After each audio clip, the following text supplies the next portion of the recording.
மத்தேயு 8:13. பின்பு இயேசு 100க்கு அதிபதியை நோக்கி, நீ போகலாம், நீ விசுவாசித்தபடியே உனக்கு ஆக கடவது என்றார். அந்த நாளிகையிலே அவன் வேலைக்காரன் சொஸ்தமானான். ஒரு மனிதன் இயேசுவண்டை வருகிறான். 100 போர் வீரர்களுக்கு தலைவனாய் இருக்கிறவனுடைய பெயர் தான் 100க்கு அதிபதி. அந்த மாதிரி 100க்கு அதிபதி ஒருவன் இயேசுவண்டை வருகிறான். அவன் ஒரு தேவையோடு கூட வருகிறான், ஒரு ஜெபத்தோடு கூட வருகிறான். அவனுக்கு ஒரு பிரச்சனை, அவனுடைய வீட்டுக்குள்ளே ஒரு பிரச்சனை. அவனுடைய வேலைக்காரன், அவனுக்கு பிரியமான வேலைக்காரன் வியாதிப்பட்டு மரணப்படுக்கையில் அவஸ்தைப்பட்டு கொண்டிருந்தான் என்று வேதம் சொல்லுகிறாரு. அந்த 100க்கு அதிபதி இயேசுவண்டை வருகிறான். இயேசு கிட்ட வந்து ஒரு ஜெபம் பண்ணுகிறான். வீட்டிலே என் வேலைக்காரன் வியாதிப்படுக்கையிலே மிகவும் வேதனைப்படுகிறான் அப்படின்னு சொல்லுகிறான். உடனே இயேசு சொல்லுகிறார், நான் வந்து அவனை குணமாக்குவேன், நான் வந்து அவனை சுகமாக்குகிறேன் அப்படின்னு இயேசு சொல்லுகிறார். உடனே 100க்கு அதிபதி சொல்லுகிறார், இல்ல ஆண்டவரே, என் வீட்டுக்குள் நீர் வருவதற்கு நான் பாத்திரன் அல்ல, நான் அதற்கு தகுதி உள்ளவன் அல்ல. நீர் தேவன், நீர் தேவகுமாரன், நீர் வானத்தையும் பூமியை உண்டாக்கினவர், நீர் ஆண்டவர். நான் ஒரு சாதாரண மனிதன், குறைவுள்ள ஒரு மனிதன். என் வீட்டுக்குள்ள வருவதற்கு எனக்கு தகுதி இல்லை. ஆனா ஒண்ணு செய்யுங்க. அப்ப ஏன் என்ன கூட வந்த? வீட்டுக்கு வர வேண்டான்ற, வீட்டுல தான் வேலைக்காரன் திமிர்வாரமாய் கிடக்கிறான்னு சொல்லுகிற. அப்புறம் என்ன செய்வது? அவன் சொல்றான், இங்கிருந்து ஒரு வார்த்தை சொல்லுங்க, வேலைக்காரன் பிழைச்சிருவான். இங்கிருந்து ஒரு வார்த்தை சொன்னாலே போறோம், வீட்டுல அற்புதம் நடந்துரும் அப்படின்னு அவன் சொல்லுகிறான். இயேசு ஆச்சரியப்பட்டு போனார். இந்த மாதிரி விசுவாசத்தை நான் வேறு யாரிடத்துல காணவில்லை என்று ஆச்சரியப்பட்டு, இப்ப இயேசு சொல்றார், நீ போகலாம், நீ விசுவாசித்தபடி உனக்காக கடவுது. உடனே வீட்டில் அற்புதம் நடக்கிறது. வேலைக்காரன் சுகமாகி விட்டான். ஒரு பெரிய அற்புதம் நடப்பதை நம்ம பார்க்கிறோம். அவனுடைய ஜெபத்திற்கு ஆண்டவர் பதில் கொடுத்தார். இந்த 100க்கு அதிபதியினுடைய ஜெபத்துக்கு ஆண்டவர் பதில் கொடுக்க காரணம் என்ன? மத்தேயு 8:8, 10 100க்கு அதிபதி பிரதியுத்தரமாக, ஆண்டவரே, நீர் என் வீட்டுக்குள் பிரவேசிக்க நான் பாத்திரன் அல்ல, ஒரு வார்த்தை மாத்திரம் சொல்லும், அப்பொழுது என் வேலைக்காரன் சொஸ்தமாவான். இயேசு இதை கேட்டு ஆச்சரியப்பட்டு தமக்கு பின் செல்லுகிறவர்களை நோக்கி, இஸ்ரவேலருக்குள்ளும் நான் இப்படிப்பட்ட விசுவாசத்தை காணவில்லை என்று மெய்யாகவே உங்களுக்கு சொல்லுகிறேன். மூன்றாவது, இயேசு அவனுக்குள்ள எதை பார்க்கிறார்? விசுவாசத்தை கண்டாராம். விசுவாசம். ஆண்டவர் ஆச்சரியப்பட்டு போனார். பாருங்க, இயேசுவை ஆச்சரியப்படுத்தின ஒரு மனிதன் இயேசுடைய விசுவாசத்தை கண்டு ஆச்சரியப்பட்டாராம். இப்படி ஒரு விசுவாசம் இருக்குமா? அவன் ஒரு 100க்கு அதிபதி, ரோமன், அவன் ஒரு புறஜாதியான். இயேசுவிடத்துல சொல்றான், நீர் என் வீட்டுக்கு நான் வர வேண்டாம், அலைய வேண்டாம் ஆண்டவரே, இங்கிருந்து ஒரு வார்த்தை சொல்லுங்க, வீட்டுல இருக்கிற வேலைக்காரன் சுகமாவான். நம்ம விசுவாசிகள் எப்படி இருக்கிறாங்க? ஆபீஸ்க்கு வருவாங்க, பிரதர், என் குழந்தைக்கு சோமல்ல, வீட்டில் இப்படி கஷ்டப்படுறோம், நீங்க வாங்க.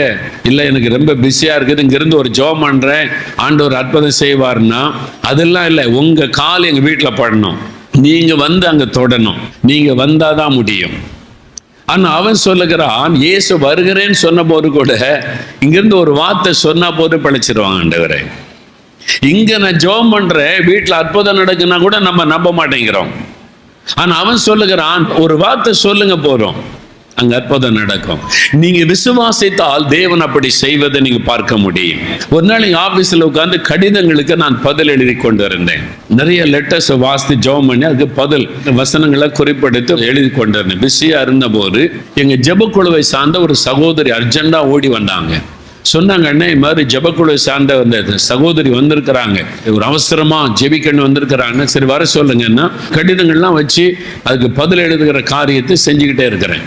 அவங்க வந்து முன்னால் நிற்கிறான், பதஷ்டத்தோடு நிற்கிறாங்க. என்ன அப்படின்னு கேட்டா, மக பிள்ளைக்கு குழந்தைக்கு சுகம் இல்லை, பேர குழந்தைக்கு சுகம் இல்லை, ஆஸ்பத்திரியில் வச்சிருக்குது, ரொம்ப ஆபத்து, நீ ஃபோன் வந்துச்சு, நான் போகிறேன், அதுக்கு முன்னால் ஒரு ஜெபம் பண்ணிட்டு போகலாம், நீ வந்தேன் அப்படின்னு வந்து நிற்கிறாங்க. அர்ஜென்டா ஒரு பதஷ்டத்தோட குழந்தை ஆபத்தா ஆஸ்பத்திரியில் சேர்த்துருக்குது அப்படின்னு வந்து நிற்கிறாங்க. நான் முக்கியமா நானும் ஊழிய காரியமா பதில் எழுதி கொண்டு வசனங்களை குறிப்பெடுத்து கொண்டு ஆட்களுக்காக ஜெபிச்சு பதில் எழுதி கொண்டிருக்கிற நேரம். அதெல்லாம் எடுத்து வச்சுட்டு எழும்பணும், ஜெபிக்கணும். அதனால ஒண்ணுமே உட்கார்ந்து சொல்றேன், நீங்க போங்க, நீங்க போறதுக்குள்ள குழந்தை சுகமா இருக்கும். அவ்வளவுதான் நான் சொன்னேன். நீங்க போங்க, நீங்க போய் சேர்றதுக்குள்ள குழந்தை சுகமா இருக்கும். உடனே அவங்க சரி பிரதர் தோத்துறோம் ஜோமணி கிட்ட போயிட்டாங்க. இல்ல உடனே ஜோமணி அனுப்புங்க அப்படிலாம் சொல்லல, உடனே போயிட்டாங்க. நான் ஜெபமே பண்ணல, ஒரு வார்த்தை தான் சொன்னேன், போயிட்டாங்க. அவங்க திரும்பி வந்து சொன்னாங்க, நீங்க சொன்ன வார்த்தை நான் விசுவாசித்து போனேன், நான் போய் சேர்றதுக்குள்ள குழந்தை சுகமாக்கி வீட்டுக்கு கூட்டு வந்துட்டாங்க. ஒண்ணுமே இல்லைன்னு. அல்லேலூயா. நான் யோசித்து பார்த்தேன், நான் ஜெபமே பண்ணல, நான் அவர் சென்ற ஊழியத்தை செஞ்சுக்கிட்டு இருக்கிறேன். ஒரு வார்த்தை தான் சொன்னேன். அவங்க சொல்றாங்க சீரியஸா இருக்கு குழந்தை. நான் சொல்ல நீங்க போங்க, குழந்தை சுகமா இருக்கும். அந்த வார்த்தை ஊழியக்காரன் வாயிலிருந்த அந்த வார்த்தையை தேவனுடைய வார்த்தையாய் விசுவாசித்து போனாங்க. அற்புதம் நடந்தது. உங்களுடைய விசுவாசத்தை ஆண்டவர் கனப்படுத்துவார். இவனுடைய விசுவாசத்தை கண்டு இயேசு ஆச்சரியப்பட்டாராம். என்னப்பா நான் இஸ்ரவேலருக்குள்ளும் இப்படிப்பட்ட விசுவாசத்தை காணவில்லை என்று ஆண்டவர் சொல்றார். அவன் முன்னால நிக்கிறான், பின்னால சீஷர்கள் திரளான கூட்டம் நிக்கிறாங்க. அவன் சொன்ன உடனே இயேசு திரும்பி அவங்களை பார்த்து சொல்றார், இஸ்ரவேலருக்குள்ளும் இப்படிப்பட்ட விசுவாசத்தை காணவில்லை. யார் இந்த இஸ்ரவேலர்? ஆபிரகாமின் தேவனை அறிந்தவர்கள், ஈசாக்கின் தேவனை அறிந்தவர்கள், எலியாவின் தேவனை அறிந்தவர்கள், மோசையின் தேவனை அறிந்தவர்கள். இந்த ரோமனுக்கு அதெல்லாம் ஒண்ணுமே தெரியாது. ஆபிரகாமை தெரியாது, ஈசாக்கை தெரியாது, மோசையை தெரியாது, ஆண்டவர் செய்த அற்புதங்கள் ஒன்றும் தெரியாது. ஆனா இவங்களுக்கு எல்லாமே தெரியும். ஆனா இயேசுவை விசுவாசிக்கவில்லை. ஆனால் இவன் இயேசுடைய வார்த்தை அப்படி விசுவாசித்தான். ஒரு வார்த்தை சொன்னால் அற்புதம் நடக்கும். இஸ்ரவேலருக்குள்ளும் நான் இப்படிப்பட்ட விசுவாசத்தை காணவில்லை. நான் ஊழிய பாதையில போகும்போது 30 வருஷம் 40 வருஷ விசுவாசிகளை விட இப்பதான் முதல்ல வரக்கூடிய இந்துக்களுடைய விசுவாசம் ரொம்ப பெருசா இருக்கு. எங்களுக்கு ஆச்சரியமா இருக்கும், எப்படி விசுவாசிக்கிறாங்கப்பா. புதுசா வர்றாங்க இந்துக்கள், ஐயா ஒரு ஜோமனுங்க, இயேசுனுக்கு அற்புதம் செய்திருவாருங்க, அப்படி விசுவாசிக்கிறாங்க. ஆனா பரம்பரை கிறிஸ்தவங்களுக்கு தான் விசுவாசமே வர்றதில்லை. ஆண்டவர் சொல்றாரு, இஸ்ரவேலருக்குள்ள நான் இப்படி விசுவாசத்தை பார்க்கலையே. ஆச்சரியப்படுகிறார். இயேசுவை ஆச்சரியப்பட வைத்த விசுவாசம். நீங்க இன்னைக்கு விசுவாசித்தால் அற்புதத்தை காண்பீர்கள். நீங்க இன்னைக்கு விசுவாசித்தால் சுகத்தை பெற்றுக் கொள்ளுவீங்க. நீங்க இன்னைக்கு விசுவாசித்தால் இன்றைக்கு இங்கேயே உங்களுக்கு அற்புதம் நடக்க போகிறது. அல்லேலூயா.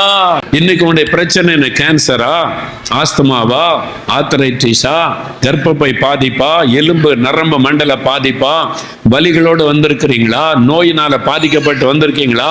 நடக்க முடியலையா? கண் பார்வை இல்லையா? இயேசு உங்களுக்கு அற்புதம் செய்ய போகிறார். நீங்க விசுவாசியுங்கள்.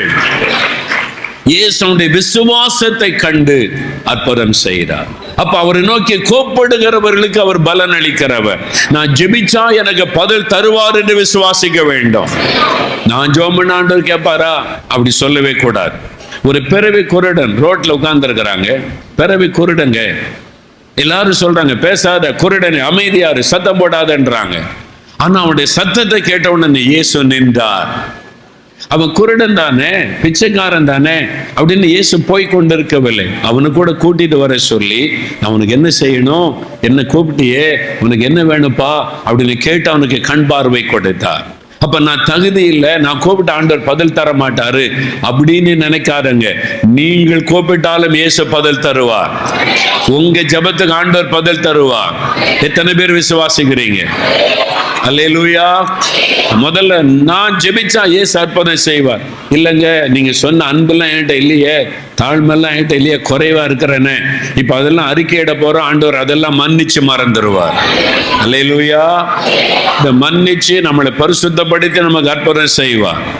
ஆனா விசுவாசிங்க, ஏன் ஜெபத்தை ஆண்டவர் கேட்பார். இன்றைக்கு ஆண்டவர் உங்கள்கிட்ட கேட்கிறார், என்னை தேடி வந்தல்ல, கேன்சர் சுகமாகணும், ஆஸ்துமா சுகமாகணும், அல்லது இந்த நோய் சுகமாகணும், இந்த வலி மாறணும், கட்டியெல்லாம் மாறணும், என் கடன் பிரச்சனை மாறணும், இந்த பிரச்சனை நீங்கணும், நீ வந்திருக்கிறல்ல, இதில் அற்புதம் செய்ய என்னிடத்தில் வல்லமை உண்டு நீ விசுவாசிக்கிறியா?